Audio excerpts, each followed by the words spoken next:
Hello everybody, this is Marla Martenson and you are watching another episode of Conversations with Cupid. And I know I say this every time, you guys. I say, oh my God, I'm so excited for today's interview. But I've been waiting to do this one for a long time. This is really special. You've never seen anything like this before. I am with Linda Deir, and her husband Ray is there, and he's going to pop on later. But she is coming to us from Sedona, Arizona, and I read her book recently, which is called Guided, and it was amazing. Hello, Linda. Hi, Marla. Thanks for having me. Oh my God. So I'm not even going to, usually I'll like read a little bio for you guys, but I'm going to let Linda tell you about herself because she's so unique from her childhood and how she, through a difficult childhood, connected to her guides and angels and everything that's happened to her through there. So give us just a little bit of your background for everybody, Linda. Okay, well, right now, currently, I live in Sedona, Arizona with my wonderful husband and our kitty cat, Benny. But prior to that, I lived in California. I was raised in California. And that's where, that's actually where I met my spirit guides. I came to Arizona and in Sedona. By then, I was well on my way by the time I got here in 1989. But I grew up in California in the 50s, and that was a time when I grew up in an abusive household. My mom was the villain. To say the least, yeah. But in any event, it really all started out, the first thing I could remember in this life was the merry-go-round dream. And it turned out to be the theme for my life, a prophecy about not just my life, but the world that we live in, okay? And where things were going and why I needed to make this connection with my guides and how I needed to, from this dream, it taught me, I had the same dream for 35 years, every single night, sometimes multiple times a night, for 35 years, and it never changed. Now that is a serious sign. Yes, I would say so. Okay, so anyway, I had this dream, and then so in the dream, it was telling me where we're heading, and that my job in this life was going to be helping people not live in fear-based lives, okay, not live a fear-based life. And through the help of my guides and this relationship I built because of the traumatized childhood I grew up in, I kind of bumped into it, okay. I took the chance as a 20-month-old, and I actually asked for help because I was out of options at 20 months old. And when I did that, to my surprise, they appeared. And that's a photograph I took of my spirit guide back in 21 years ago. Okay? Yeah, we're going to talk about how that happened. But you were actually, since your mother was physically abusive, right, you were just like, help me. You had nowhere to go, nothing to do. And the guides came to you to help you, right? They literally saved your life. They they saved my life. They put me on a path that, again, you have free choice, okay? You get to do the choosing. They lay it down for you. Events, opportunities, insights, intuition, gut feelings, nudges, pulls. You can feel it. I really could. And my training starting so young. I was there. It wasn't so long ago that I was on the other side before I got in this body. And so it wasn't foreign to me when I actually bumped into them, okay? And they started presenting these things to me. And at that point, I realized I had a basis of comparison. I had very functional, intelligent beings guiding me through my life, as opposed to a dysfunctional family that was completely out of control, okay? And I just stood back and I learned how not to take things personally. Huge lesson, okay? Yeah. And I watched my family. It was like I observed them I realized they weren't qualified to raise me. So I, having these guides with me all the time, showing me things, teaching me things all the time, I chose them to raise me. Oh. I never told anybody. It was just quiet between me and my guides, but this was ongoing constantly every day of my life. And I remember reading in your book, your mother used to put you in the backyard and leave you out there all day with no food or anything, and you were under something, you were hidden in laying in something. Yeah, I was on a glider. You know, you sit on those gliders. They have benches. Right. And I laid on the floorboard of the glider to shelter myself from, from the bench above me, right, from the full intensity of the sun. I lived in California, and and that's when it was just a hopeless situation. I was so out of options. And at one point, I just gave in. I stopped crying. I stopped panicking. Mm-hmm. I stopped taking it personally.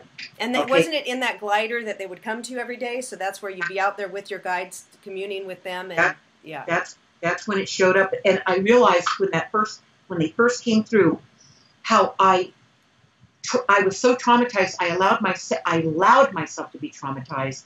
And as long as I did that, I was blocking them. Mm-hmm. Mm-hmm. When I stopped doing it and I gave in to the situation and I just kind of let go, it's like dying. Yes. You just give in. You don't let it get to you anymore. You're done. All right. And I quit fighting it.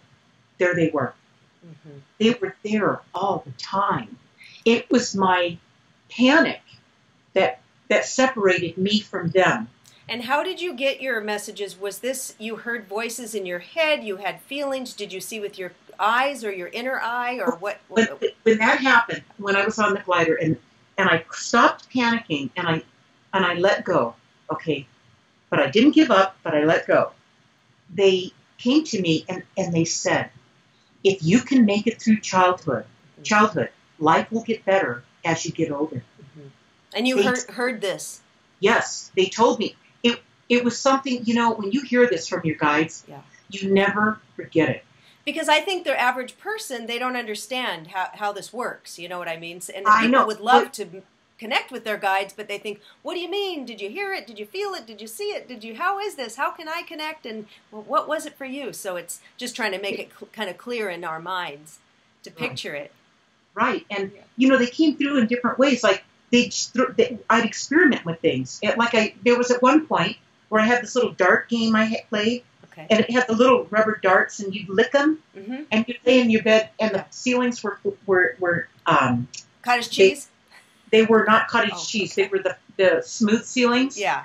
This was the 50s, Marla. Right. Okay. I had the cottage cheese in my 60s and 70s. You couldn't do this, Marla. And us kids, we'd lick the darts, and I'd shoot them on the ceiling, and then they dry, and they fall back on top of me. Yeah.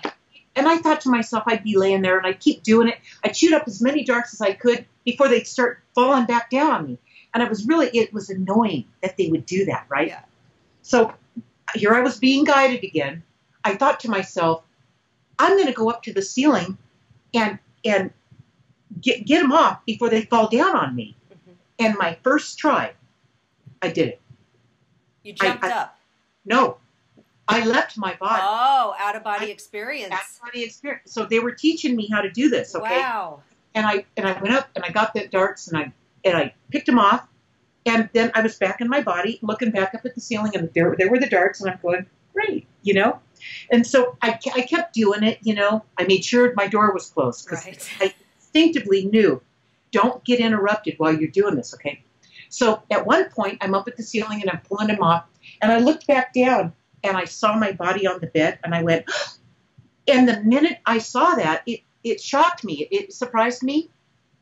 That's what I'm leading toward with what you just said about people. They don't know how do you do it? Where'd it come from? All this. What happens when this first happens is it catches you by surprise. Mm-hmm. Okay. So I was no different. It caught me by surprise. I looked down and I'm thinking for the instant, how can I be at two places at one time? The minute I questioned it, I slammed back in my body so hard, my head hurt. Wow. And I was like, God, that hurt me so bad. It tired me out. So I went to sleep, and in my dream, I got their answer about what I did wrong. Listen to this. They told me, they said, you can do this as much as you want to, Linda, as long as when you're up at the ceiling, you don't look back down and question why you aren't in two places at the same time. Okay. And if you do look back down, it's okay to do it. Just don't question it. Otherwise, don't look back down. You know what this would be the equivalent to? This would be like if you were standing up on let's say a 20-story building, and you were out on its ledge, and you looked over and you were afraid of heights, okay? Right. And you were trying to overcome your phobia about heights. You'd look down and you'd go, oh my gosh, and you just couldn't breathe. You had to get away.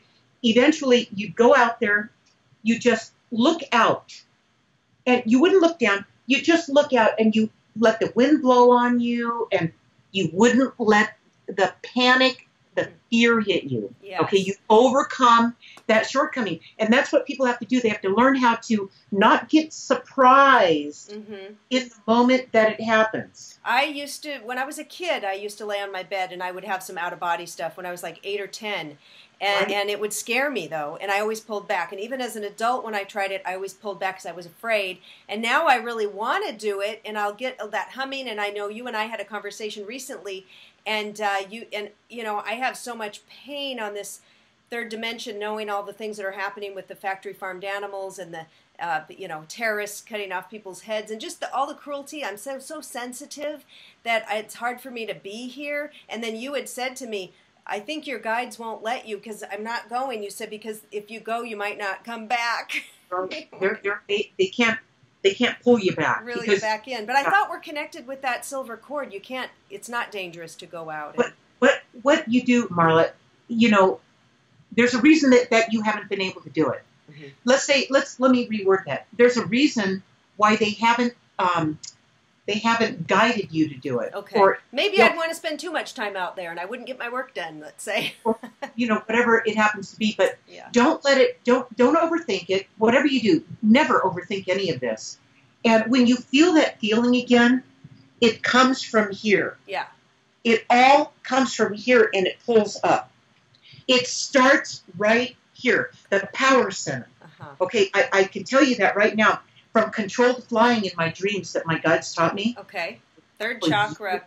For years, and they always told me, start here, start right here, okay. and it builds and it builds and there you are. Wow. Okay, and you're there. But what they want you to do is they want you to learn how to control it. Everyone that flies in their dreams, you'll hear them say it. They just blow right out, okay, and go. That's reckless driving. Okay. Okay. What you have to learn to do is lift it, hold it, and drop it. Okay. And lift it a little higher the next time. Hold it. Okay. And bring it back down. It. This is out of body stuff, and it's lucid stuff like in a dream. But this is how you really learn how to master it. Excellent. Okay. Yeah, so there's a difference between going out of body and mastering it.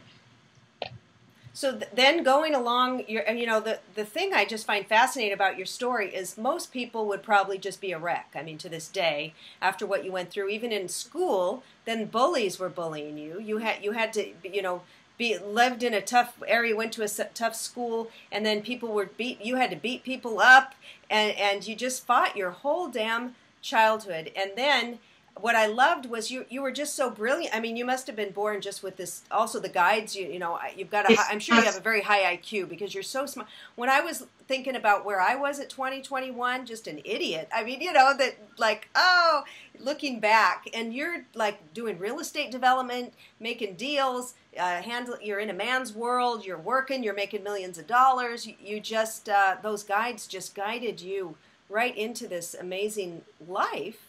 That wasn't always easy in your adulthood, but you really did some amazing things and worked it all out. I have the best guidance. Yeah. All right, so I call it cheating. I actually do in guided. I call it cheating because when you're following your guidance and you're connected to your guides and you have this bond, this bridge, this communication, you know, you never second guess yourself. That's the first thing. You never doubt yourself. Can you imagine? Okay. I never did. And I was an outcast. I still am an outcast. I want you to know, because I still do things. People stand back and they go, oh, you know, we really feel sorry for Linda. You know, we're so sad for Linda. And they always have done this. Okay. And I'm going, well, you don't see it coming. All right. I see what's coming. I've been guided to move out of its way, go over here and position myself in a direction here that'll just unfold. Right. If I like the real estate bubble crap and all that. You got guided. I've always known when to get in, get out. Yeah. You know the Kenny Rogers song. Know when to hold them, fold them, walk away and run. Yes. I mean, these guides, yes. They know, bam. You know, they give you the heads up. This is the entry point. Yeah.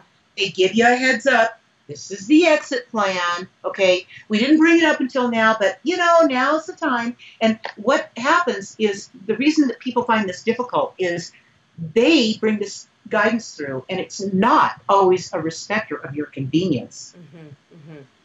You know, it didn't happen, it wasn't convenient, and I'm not changing anything now. I just did this. I mean, when I was 19, they came to me and they said, okay, you need to go out, you're going to make it on your own, you're going to get into real estate, you know, architectural home designing and all this, and you need to plan a life without your husband. Yeah, and that was when you were married, and you're like, what? I'm going, excuse me, I was very impressionable. I thought, oh, I was going to be married forever. Right. You know, all these, you know, I had a baby, you know, a little 3-year-old by then. I started early. And so anyway, the problem with that is, you know, I could have made that a real problem. I could have said, oh, no, I would never leave my marriage. I would never. Okay, I said, okay, got it. Unbeknownst to him, it's like, okay. I it a bit, but I knew my guides. I mean, you talk about respecting the information that you get. Right. It was like a chill went down my back, and I just went, whoa, this is way past my idea of what's best for me. Yeah. They know what goes on with me. I know this from I've got chills on me right now just talking about it. Yeah. That's how powerful this is, Marla. If only people, once they follow their guidance 2 or 3 times and they're true to it, they do it no matter what they do it. After you step into it a few times, you're going to be fine. From then on, it's better. It's a better life than you could have had if you did it yourself. Right. You know? And for a lot of us, it's just that feeling and that gut feeling that don't do this, or I should have waited, or listen to the gut, right? Because we override that so often with our heads. That's how your guides choose to communicate with you. Then that's the communication. That's not coming from you. It's coming through you. Right. Okay. Okay. So that's what people need to realize. Listen how it feels in the body. Feel how things feel to you. Right. Yeah. That's right. Now, I want to say this one thing because this is important. The guides, when they communicate with each other, they don't communicate like this with each other. No. It's mental. It's telepathic, right? Yes. Okay. Yes, that's right. So because they're masters at it. That's how they operate. You know, from where they are, nobody can lie to each other. You can't when you're telepathic. You cannot do it, okay? I know. I'm like, they read my mind, my angels and stuff. I'm like, I better. Yeah, they would know. So here, because we're in a physical density, and people aren't used to they don't trust their telepathic communication, you know, that well. So they will put out a nudge. You know, you're going in the wrong direction. They'll make it difficult for you. You have to keep going around. You have to keep working hard at it. And finally, they're hoping, I hope she gets it now. Right. I hope she gets it now. Okay, they keep on throwing obstacles in your path. And that means you need to stop completely. It's their red stop sign they've thrown up in front of you. Stop. Right. So people think, gosh, I'm trying to do something. It's not working out, no matter what I do, but you keep trying. Those are your guides trying to tell you this isn't for you, or not right now. We might think in our head that's what we want, right? But it's not. So tell me how so then you wrote this book, and show the cover, because this is the most amazing thing. Tell us the story behind that beautiful picture. Okay. Okay, so I took this photograph of my spirit guide angel right here in 1994 at Christmas time. And I happened to have my camera in hand. I was taking pictures of the Christmas tree, the kids and everything. And I turned around and wham, there she was. And I had my camera, so I got that photo opportunity, right? And then they came to me in a dream a couple of weeks later, and they told me that I would write this book, guided, that it would be a story about my relationship with them, and that it would be easy to write. They told me that they appeared that day. They appeared, so the world could believe. Oh, and that looks like a spine. It looks like a woman body. Absolutely, Marla. I'll make it as close as I can. Yeah, the yellow and the blue and the white. I mean, it's unbelievable. And angels do say a lot of times that they're very tall. Because when I speak to my angel, I ask, what do you look like? She says, I'm tall. And that looks like a tall angel. Oh, yeah. In fact, it's so tall, it's out of the scope of the... Right out of it.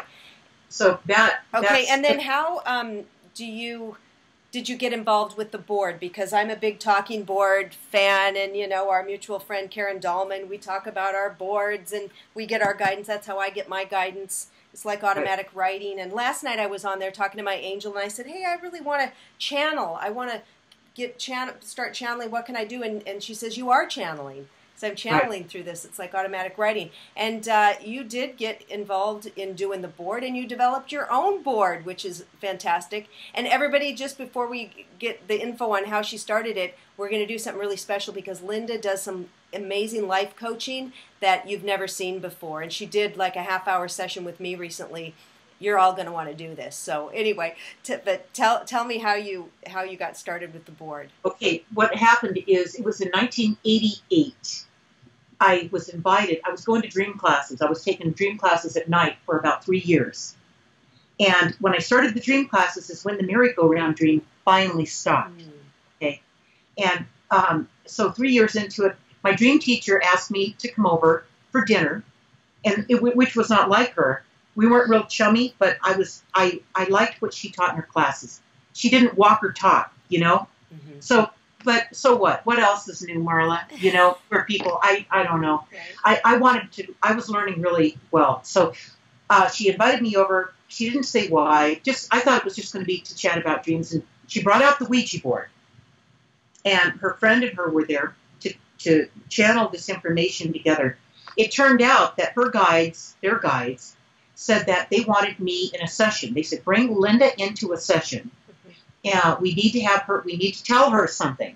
Okay? And they said, yeah, you know. So 2 weeks went by, and they said, okay, we asked you to bring Linda into a session, and since she didn't do it, we're going to cut you off until you bring her in. This happened, so they were presented with an ultimatum from their own guides. Wow.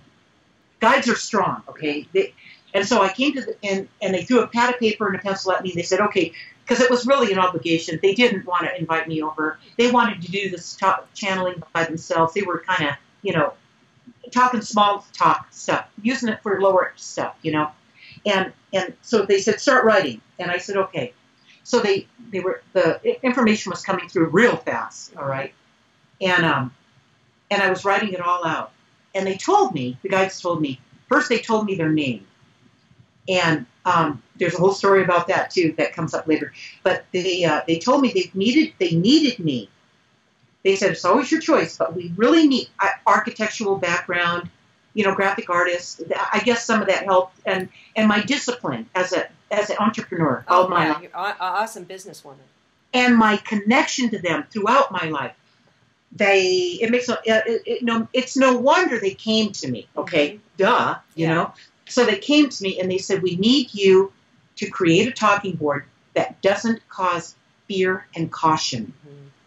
Okay, yeah, because we talk about the fear around the Ouija board from the Hollywood movies and all that. So yeah. Right.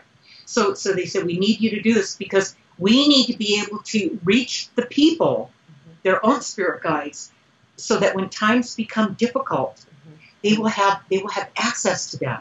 Okay, so my heart just, wow, I just was like, oh my God, of course I would do this. Okay, so they said, we're going to come to you in your dreams, because I was a master at this already. I mastered all this. Okay, I was easy to reach for them. They said, we're going to come through in your dreams. We're going to show you what we want. So we co-created the talking board exactly how they wanted it. Okay. And here it is. Oh, yeah, isn't that awesome? And I love the small ones because they're so much easier to go fast on. They said they didn't want any. They wanted it to be a teaching tool. They want it clean. They don't want any. They wanted it like if you were going to go to school and learn. It had no preconceived notions associated with it. And there's the speller right there. Planchette there, yeah. Okay, so this is it's 8.5 inches in diameter, this talking board, and it'll last a lifetime if you don't put it in the sun. This thing is bulletproof. It's amazing. And you can even, with this talking board, it's been optimized for the use with the pendulum, where you can just drop the pendulum over and it will speak to you. But in our case, Ray and I are so proficient at this. Ray and I are the world's foremost authorities at the proper use of the talking board, and we use the speller because it goes really fast. Yes, right? it starts going. The information comes through real quick. So that's how it happened. That's how it came to be. And so in 1989, this was trademarked. This was produced and trademarked, and we were selling them. And then you went to expos and different places and sold them and did readings there, and then you sell them online and all of that. And now we sell them up from our website, and we have lessons on our website. It's a 4-week course that they get 9 separate lessons emailed to them that direct them as to how to use this with either a pendulum or the speller, which is also called the planchette, and with a partner or without a partner. Yeah, see, like I like to use it alone because I don't have anybody to call over and do it. So that's wonderful that you can do it. You do say you can use it alone. Yeah. So you can learn to do it. I always recommend that you use that if you can find a compatible partner. It's really the best way to do it because it helps you not get off track. You know, when you're by yourself, you can, I don't know, it keeps you grounded, I guess is what I'm saying. And the other person can sometimes get the information wrong, or you do, and you get each other right again, and it's just a good thing to start to do with somebody. It's ideal if you can find the right partner. Yeah, it's wonderful you and your husband do that. My husband doesn't believe it's real, so I can't do it. I tried it one time and it wouldn't move, of course, because he didn't believe it, you know. And well, I was married before, and my husband and I, he could do this very well, and he didn't believe it at all. Oh, interesting. How about that? Yeah, that's maybe good. Because I was so strong. Yes, it could like. Because at that point, I couldn't do it myself. This was early on. I'll have to try to get him to try it one more time. So I wanted to Marla, oh, yeah, go ahead. Go ahead. No, you go ahead. Oh, I was going to say, I wanted to tell people, tell them how, because we're going to do a little demonstration, everybody, on how she does the life coaching. It's like an intuitive reading, and then she does some coaching around it. And I thought it was just incredible. So we're going to do a little session. But tell people how you do, you know, the process of that first. The way this works, so life coaching. In fact, the front of Guided, it says, the front of the book, it says that they were my best friends and life coaches. Exactly. Okay. These guides are no different when someone comes to us and gets a reading. Their guides come through and wait until we get going, until we open the session with the talking board. The guides, open the session with their opening message before you even have a chance to ask a question. Okay, so they know you. They're your guides. They know you better than you know yourself, all right? So they come through. And then when they're done with that message, I ask the client, okay, do you have any questions around what they just told you? Because believe it or not, that's probably the most important part of your reading today, is what your guides came through with, that they see that you need to know, the most important thing you need to know right now. Okay. So that's, and then I talk with them, and we talk back and forth, and I go, okay, would you like me to ask your guides to to comment on what we just talked about. Mm-hmm. And that most of the time, the client will say yes. Mm-hmm. And the guides will come through and add their input to what we all just said. Okay. It's a big round table, Marla. It is the coolest thing. It's the coolest thing. So, and then you can do it with Linda on Skype, or you can do it on the phone and she can tape it, or you can do it in person. So there's many ways to do it. So now what we're going to do is we're going to set it up, and I'm going to use myself as an example so you can see how it works. So we'll be right back. Okay, hi everybody. We are back, and we've got the talking board set up. Hi Linda. Hi Ray. Peek down.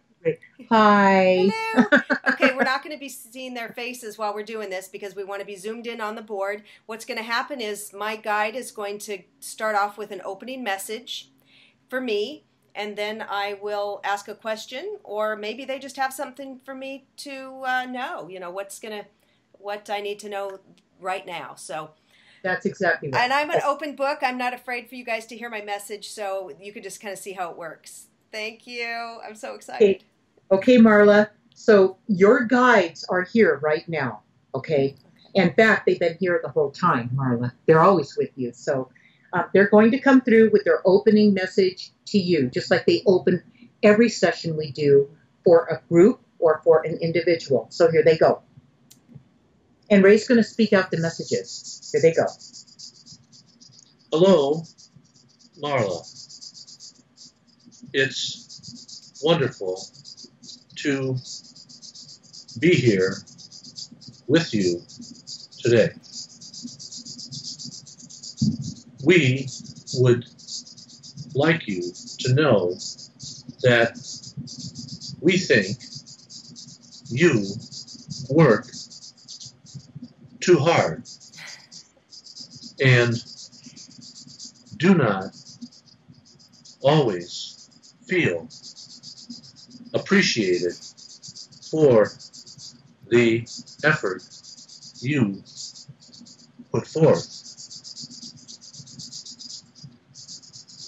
Feeling unappreciated is probably the most difficult emotion a person could feel.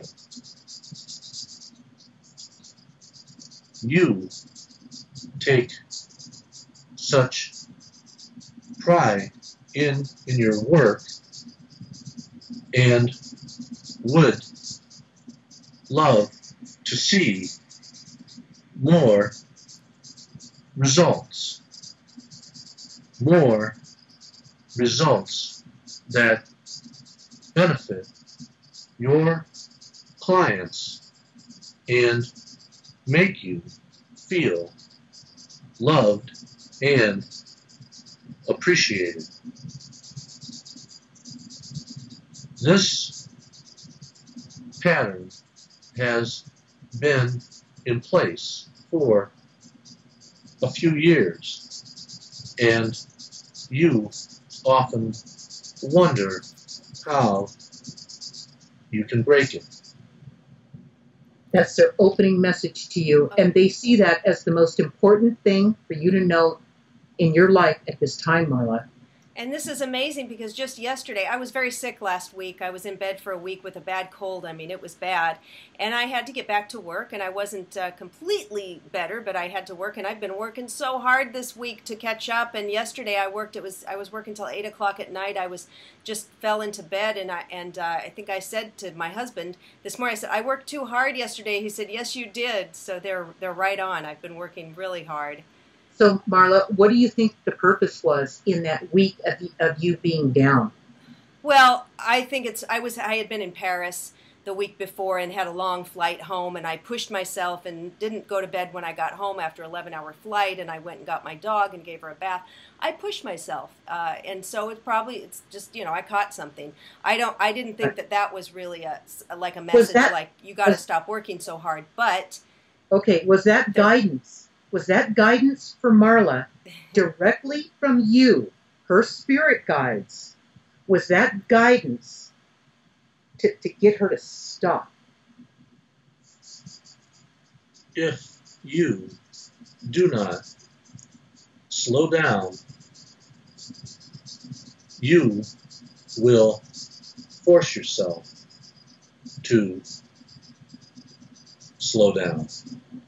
Okay. Yeah. Like- I mean, like I've been You're feeling. getting sick. Yeah, Right. I'm getting sick. My lower back hurts. I'm sick. I'm exhausted.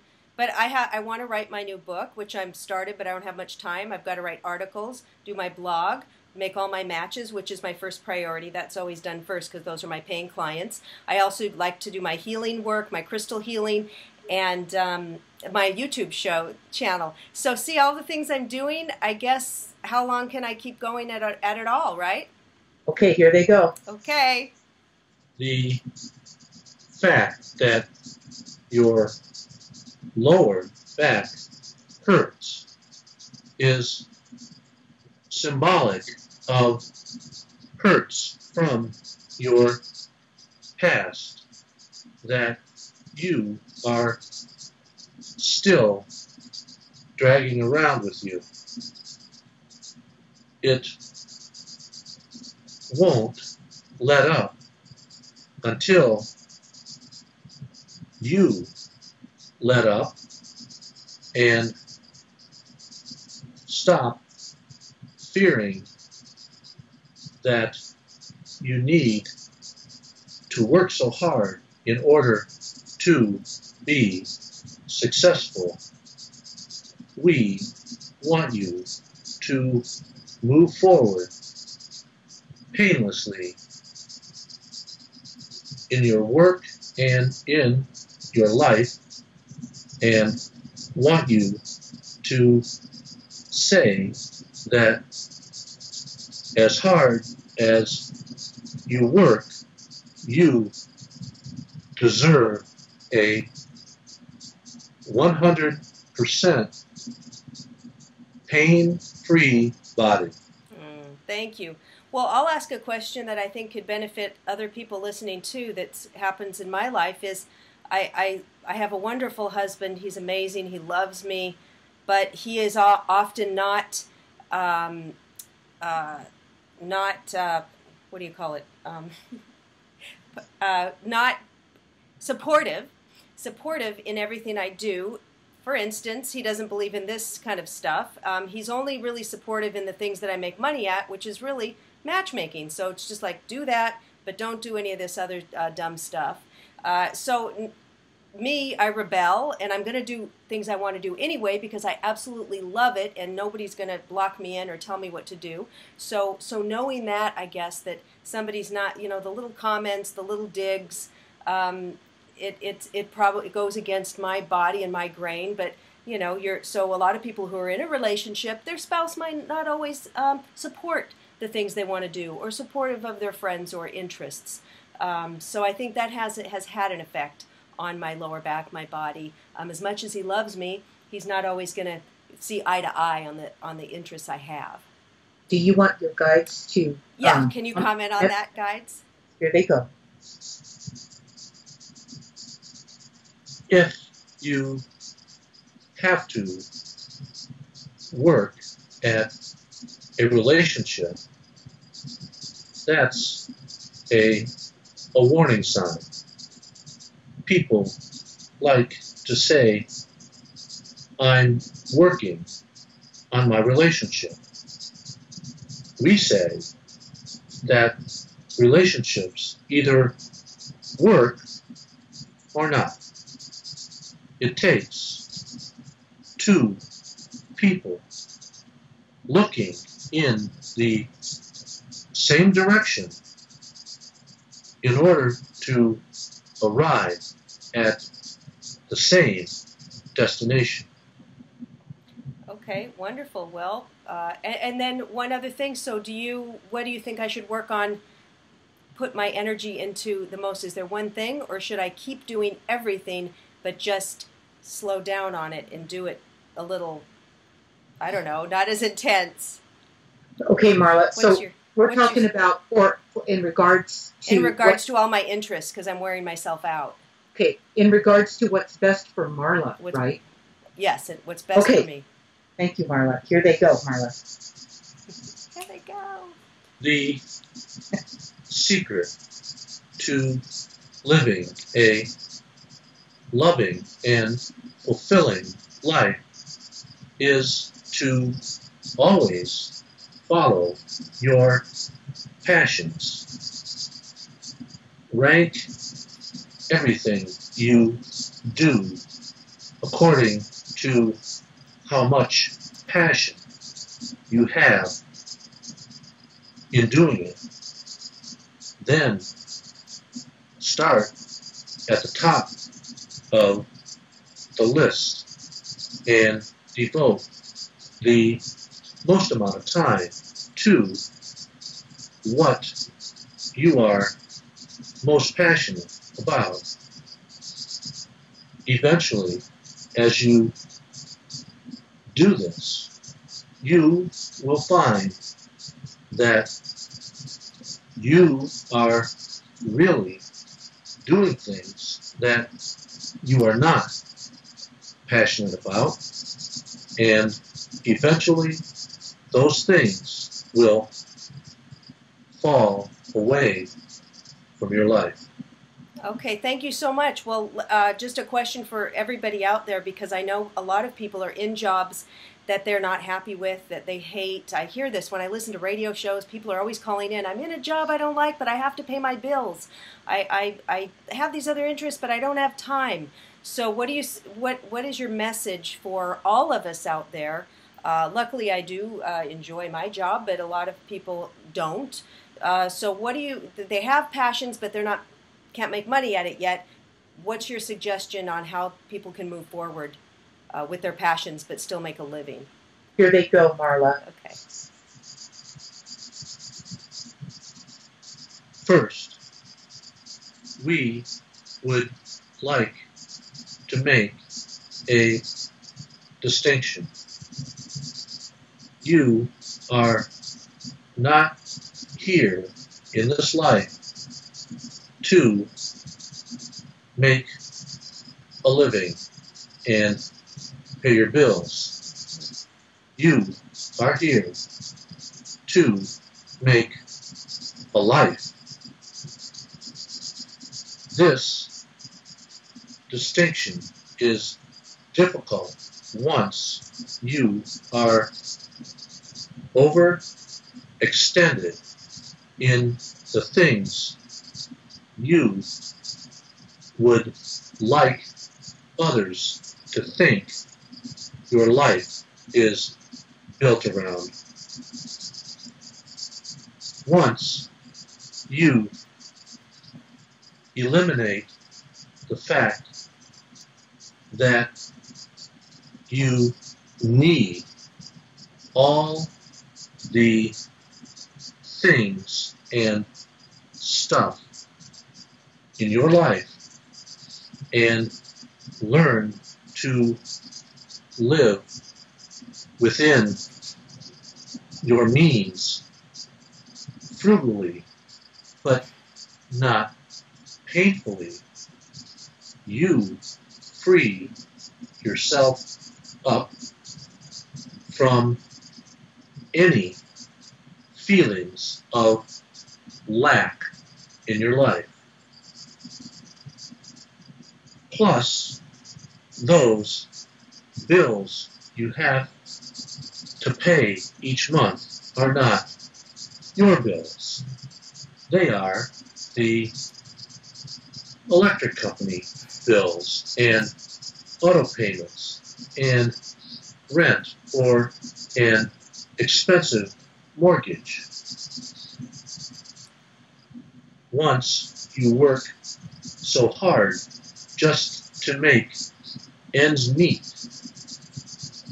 you are often exhausted and feel that something is still lacking. Once you eliminate all the things in your life that burden you, all that's left are what inspires you. Oh, what great advice! Because that's so true. Americans, luckily, I'm debt free, have a car that's paid off, have a mortgage that's less than most people's rent. So I've done all that stuff. But I know a lot of Americans have these the car payments, and they've got to have this and that and the other, and it is like a chain holding us down to in situations and maybe jobs that we don't like. So that is amazing. Thank you so much. And before we close out, can you tell me your name? You're my guides. Who is this? Here they go, Marla.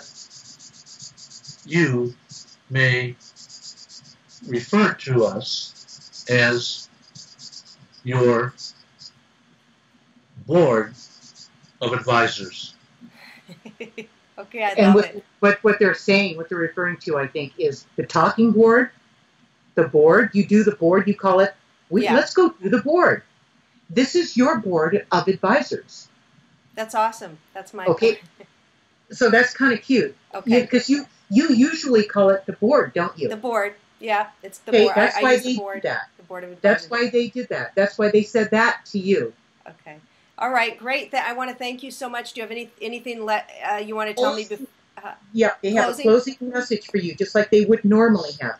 So here they go, Marla. Closing message. Okay. This is for your clients. You don't get to pick who loves you. You only get to be who you truly are, and the person who is destined to be your soulmate will intersect your personal orbit when you least expect it. Wonderful. Thank you for that. All right, we're going to say goodbye, and we're going to reconvene here with the cameras back on them. All right, so we'll be right back. Okay. Hey everybody. Okay, we're back, and Linda's back. Thank you. Oh my God, wasn't that amazing? Just the way it all works. So now what would happen is now Linda's going to talk, well, she would be talking to me or you, whoever's doing the reading, and then we talk about these messages, and then she gives her guidance, because she gets guidance, and she kind of coaches me on what my board of directors said. Yeah, and what actually happens, Marla, is while the guides are here and the session's going on, we'll pause and we'll ask the client, did you understand what they just said, or do you have questions about what they just said? Do we want to talk about that? And they'll start to talk a little bit like you did. And then I would normally kind of go, okay, did you think about this? And I'll add some things in there, okay? Right. And in your case, it would have gotten pretty personal. So I didn't go there with you because this is out in the yes, exactly. Yeah. But I would have gotten, pretty personal with you, and they would have, and you would have talked, and you would have, commented on that, and then your guides would have gotten back in there, and they would have really gotten in there and added to what we said and commented on what we said to help you really grasp it, to sink your teeth into it, okay? And then once we were done, I'd say, okay, go ahead with your next question, and you'd ask your next question. They'd answer it, we'd chat about it a little bit, and the guides would come back in and comment again. Sometimes that it goes back and forth. I call it the round table, because it's like you're there, Ray and I are over here, and your guides are all here. And so they're right here. In fact, your guides, when you're inexperienced at using the talking board, let's say somebody starts to do this, they'll find their guides they're lined up. They can't wait to talk to you, okay? And they're kind of shoving each other out of the way because they want to say something. They don't want to miss their opportunity to talk to you, all right? So in that case, what you have to do is make sure your questions are spot on. You want to ask one question at a time, and don't try to outthink the session. Just let them answer the question and write your questions down before you start. Yes. Because what will happen is they'll come through and they'll talk to you, comment about what you just said.